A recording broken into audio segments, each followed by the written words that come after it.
એટલે પેલો પ્રથમ છે એ એક છે કે આત્મા છે અકર્તા છે અથવા તો આત્મા છે એ પૂર્ણ છે. એ છે ઇન્ફોર્મેશન, અને એ ઇન્ફોર્મેશનની નીચે દબાઈ ગયો છે આત્મા. એટલે માનો કે હું અત્યારે એમ કહું કે હું તો પૂર્ણ છું અથવા અકર્તા છું, પણ અકર્તાપણાનો મને અનુભવ નથી અત્યારે.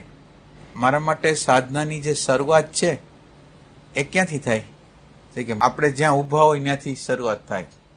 માનો કે તમારે બોમ્બે જવું હોય તો સુરતથી તમારી યાત્રા શરૂ ન થાય, પણ તમારી યાત્રા રાજકોટમાં તમે ઊભા છો ત્યાંથી થાય.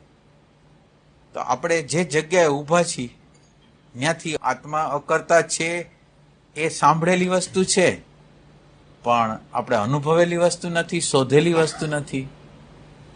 તો આપણે શું કરી? આ ઇન્ફોર્મેશનને સાચી માની તો જ્ઞાન ન થાય.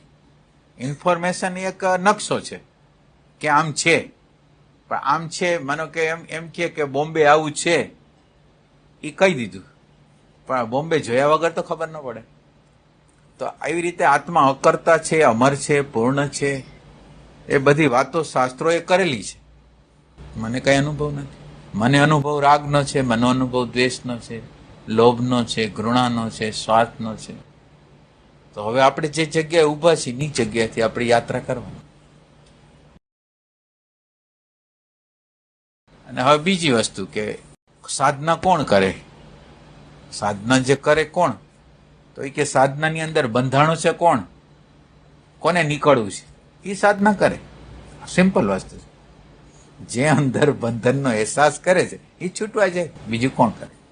એટલે હું જ છું, બીજું કોઈ નથી. મને આ બધું તકલીફ જેવું લાગે છે, રાગ જેવું લાગે, દ્વેષ જેવું લાગે, ભય જેવું લાગે, ઘૃણા જેવું લાગે, તો હું જ પ્રયાસ કરું, બીજું કોણ કરે? એટલે જેને બંધન છે એ મુક્તિનો પ્રયાસ કરે, જેને બંધન ન હોય એ મુક્તિનો પ્રયાસ કેવી રીતે કરે? આત્મા તો કોઈ પ્રયાસ ન કરી શકે. એટલે જે બંધનમાં આવ્યો છે એ પ્રયાસ કરશે. આ એક વસ્તુ. જેને એવો અહેસાસ છે, હવે એ તો આપણે ના નહીં પાડીએ કે એવો અહેસાસ નથી આપણને, પ્રેમ પ્રગટાવવાનો, આનંદ પ્રગટાવવાનો, શાંતિ પ્રગટાવવાનો. એટલે એમ કે એવી ઈચ્છા નથી આપણને એવી ઈચ્છા તો છે ને કે પ્રેમ પ્રગટાવો છે, આનંદ પ્રગટાવો છે, પણ એનો અર્થ એમ છે કે અત્યારે નથી.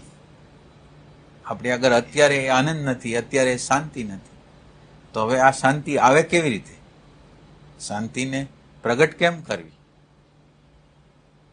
એટલે પેલી સાધનાની અંદર એવી પેલી ક્લેરિટી હોવી જોઈએ. પેલા એક વસ્તુ કે સાધના એટલે ક્યાં જવું છે, સાચે અને ક્યાં જવું છે એવી રીતે નહીં કે શાસ્ત્રોએ સંતોએ કીધું એવી રીતે નહીં. તમે જીવન સવારથી સાંજ લગીને જે જીવન જીવો છો એમાં કોઈ પ્રોબ્લેમ હોય તો તમારે શરૂઆત કરવાની, નકર નહીં કરવાનું. એટલે હવે તમે સવારથી સાંજ લગીનું જે જીવન જીવતા હો એમાં શું પ્રોબ્લેમ છે, ત્યાંથી આપણી સાધના શરૂ થશે. આપણે કાલ્પનિક વાત નથી કરતા, આપણે હકીકત, ફેક્ચ્યુઅલ વાત કરી છે.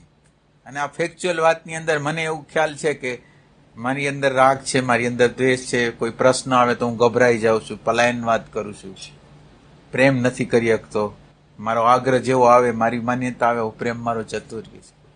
એ બધી વસ્તુનું મને ફિલિંગ છે, અને એ ફિલિંગ મને સારું નથી લાગતું, એટલે માંથી હું બહાર નીકળવા માંગુ છું. આ મારી અત્યારની હાલત છે. હવે આપણે આમાં ફિલોસોફી નથી, જીવનનું જે હકીકત છે એ છે. હવે આમાંથી આપણે સાધના કરવાની છે, અને સાધનાની અંદર સાધકને એક્યુરેટ ખબર હોવી જોઈએ કે ક્યાં જવું છે, ક્યાં જવું છે, આપણે ક્યાં જવું છે.